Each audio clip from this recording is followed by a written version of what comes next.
Buddhism is so wonderful in all its ramifications at dividing things up into the four. This is in the five, this is in the six, that's.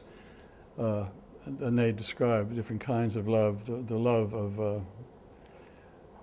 equals, a friend for friend, the love of those who are luckier than you, which is awfully hard to do, the failed human being, love for the successful human being, the love for those less fortunate than you, the love for the beggar who just lacerates your conscience every time you pass him, and then finally the love for all, the sort of ultimate love, agape love, just the love that gives not on the basis of any kind of merit or anything like that, but just it is nature to give.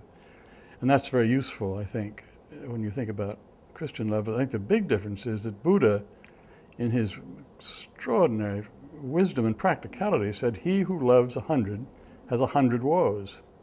He who loves 50 has 50 woes. He who loves 25 has 25 woes.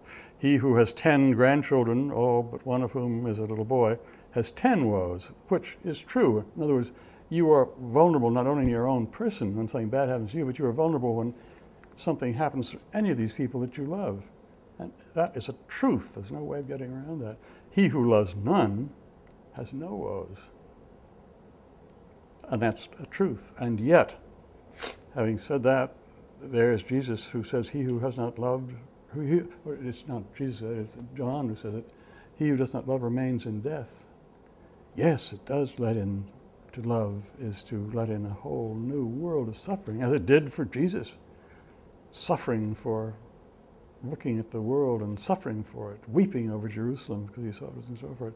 And yet somehow to love in, even though it causes suffering, is to participate in the secret life of God somehow, who loves us even in our hopelessness and so on, something like that.